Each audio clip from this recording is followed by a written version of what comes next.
Hi, this week on the Heroes, Villains, and Sidekicks Show, we'll be continuing our multi-part series on The Walking Dead's biggest baddie, Negan, and his deadly friend, Lucille. And that's what we'll be doing here on the Heroes, Villains, and Sidekicks Show. We'll be learning and talking about the origins and backstories of heroes, villains, and sidekicks throughout the comic book universe and pop culture.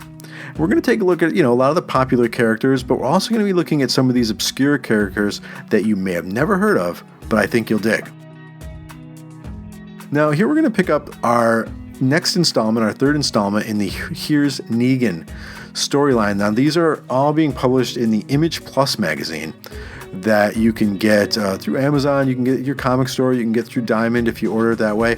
If you use DCB Service, of course, you just add that to your order and you get it. Again, that's our sponsor, Discount Comic Book Service, dcbservice.com. You can order them all there at half price. Now, this, of course, is the next installment, next 4 pages, and wow, this was one of my favorite ones. Now, in these 4 pages, they pretty much pick up where the last issue left off. Negan is in bed with his mistress, who's pretty upset that Negan just told her that his wife has cancer. And I'm sure it's that whole thing, I'm just sleeping with you. I want nothing to do with your private life, you idiot. But I think she also feels guilty. I mean, of course, at one point she actually does yell, "It's not my fault." I think that's just sort of a gut reaction, knee-jerk reaction to when you feel you're doing something wrong, and which she is. I guess it all depends on your own moral code, but, they're having an affair, and she just obviously feels a little guilty about that.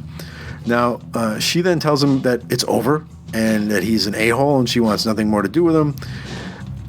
Negan knows who he is, and he says, wow, it took you this long to figure it out. And then he just sort of sits on the bed in the last 3 panels and looks quite sad and says goodbye in the last panel. And it's really, really well drawn. The expressions on his face, the lettering is very nice. I love when they'll have and Kirkman is known for this and, probably instructing his letterers.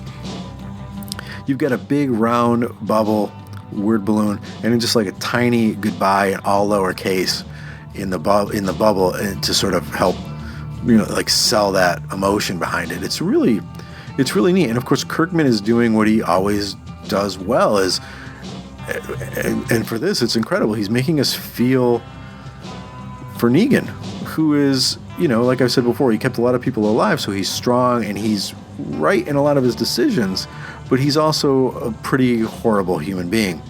And of course, Charlie Adard is really just killing these pages. I've been really, really digging this. Now, the next page is really strange and sort of telling on Negan's marriage and how strong his wife is. Now, Negan's wife's asleep in bed, and sort of Negan is crawling in the bed after just breaking it off with his mistress. And he apologizes for waking his wife, because he's getting into bed. And she says that she would have been up soon puking anyway. Of course, was just saying that remember telling us that she is probably still going through chemo. And then he just comes right out with, he tells her that, quote unquote, "I just broke it off." His wife pauses, and you're wondering what she's going to say, and she pretty much says, now you do this? During this? So we know that, of course, this entire time, she knows what's happening. And she asks, why the hell did he end it now? And Negan says, because he just wants her. He knows now. He just wants her and only her. He wants to love her, which is really sweet and really for someone who's having an affair. But again, we're just not used to seeing Negan like this. She then says that he made a big mistake and was stupid to pick the sick one. Why did you pick the sick one? She knows she's dying, even though he won't accept it. When she rolls over there, her face is pained, and it's, again, why? Is it the state of their marriage, the fact that she's dying? I'm sure it's all of them, but it's a really tough page and really interesting to see in just a few panels, 1 page and maybe 6 panels, a very telling sequence about their lives, about their marriage and who they are as people. It was really good. Now, on page 3, First panel, we see Negan being the happy family man. He's wheeling his wife out and asking if she wants to get ice cream. She's like, really? Like you're trying too hard. But it was cute. Now the next panel is really interesting for a couple of reasons. One, it's obvious that we've done a little bit of a time jump, because in the first panel, his wife has hair. In the second panel, she doesn't. Now they're both sitting on a park bench, and she's feeding the pigeons. And the other thing that really just hits you in this panel is that while she's feeding the birds, Negan is sitting next to her, and his head is in his hands, and he's just weeping in public with people around him, openly crying. And she says, "Stop it, not here. You're making a scene." I mean, she's the strong one here. She knows she probably doesn't have much time left. And we see again this just raw emotion in him that we've seen through the first, these first three issues, which of course is totally absent in who we know him as a man now. And obviously we're seeing some of the things that have hardened him and have turned him into what he is. So in the end of this, we see Negan is at his wife's bedside. He's holding her hand. She's obviously much worse now. She's got, the oxygen in her nose. She does not look well at all. Again, she's totally bald. And he's sitting at her bedside, holding her hand, telling her she's going to pull through and she can fight it. And he starts blaming himself, blaming himself for not being there. If he had been there, would she have been strong enough to fight more? And he's really beating himself up. And, I have to say, I don't really have much sympathy for him at this point. He probably should have been there more for his wife. Now, the last part is where it really hits the fan. So a doctor breaks into the room, and he tells Negan that he has to evacuate the room, that the area is not safe. Now, Negan, of course, tells him what he can do using the very creative swearing skills that he has, and the doctor leaves the room telling him, "Go ahead then, save yourself," and he bolts.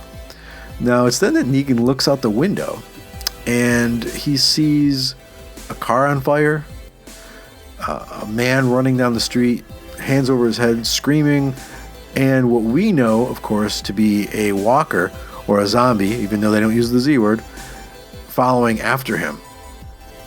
And that's how it ends. So we're starting to see when things go south. And like I said, this is one of my favorite issues so far. I think we just learned so much about Negan here. And I know it doesn't seem it, it's just 4 pages, but, between the interactions with his wife that she knew, she being a pragmatist, saying he should have picked the well one, Negan crying in public, and I think more importantly that Negan has been almost oblivious to what's been growing outside of him, the sort of this zombie apocalypse that's happening. Now, sure, if you're watching Fear the Walking Dead, this isn't going to be any spoilers here, but yes, the crap really hits the fan fast, but before it does, there's a really slow boil.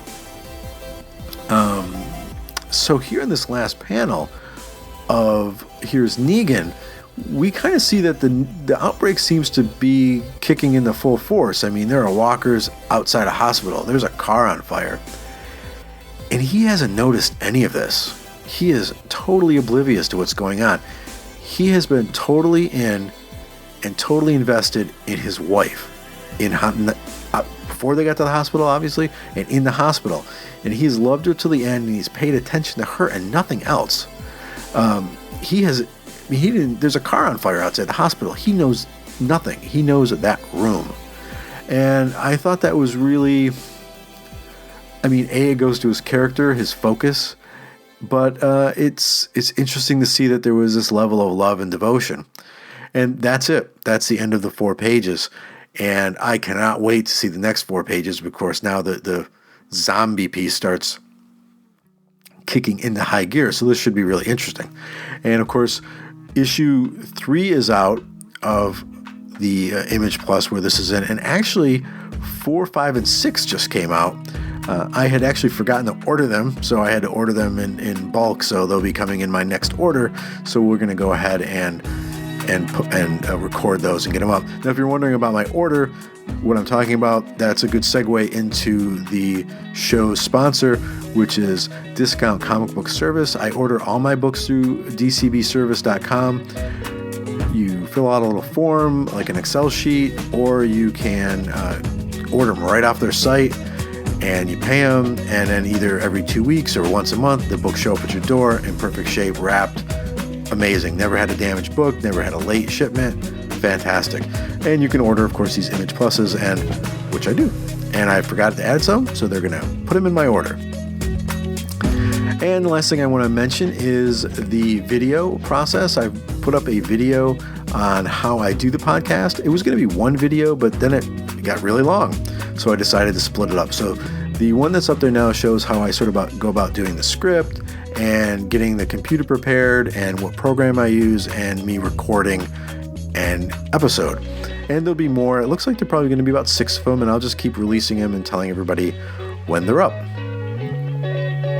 Well, I want to thank you for listening to this week's episode. And now our theme music is by Broke for Free, and you can find links to other music from the show on our website, heroesvillainsandsidekicks.com. Now, there you can listen to the show, but better yet, head over to iTunes and subscribe. And if you could, please leave a review. Now, I know there's people listening out there, and I know it takes time, and I listen to a lot of podcasts, and I have people telling me on their podcast always to go leave a review. And sometimes I have, but sometimes I haven't. So I'm asking if you could. And I will promise you that when I'm listening to the next podcast that I like, and they say go leave a review, I'm going to leave a review. So if you get a second, leave a review. It would really help us out. I'd really appreciate it. Now, if you have any other recommendations or questions, you can contact me through the site, or you can leave a comment on the episodes page under this episode. Or on the homepage, I actually put a form in where you can send an email or send a comment through on who you'd like to see on me cover on the show. Last week we did the Black Cat, and that was actually a listener submission. So go ahead and send in a submission, and we can maybe get your character in. Well, not maybe, we'll get your character in. One of the next episodes up is The Crow, and that came to us from, I'm blanking on the name, I should have had that pulled up. I apologize, I will mention it next time, but it came from our Facebook page. So you can head over to Heroes and Villains over on Facebook, and we're over there. Well, I want to thank you for listening. We'll be back next week with more. Take care.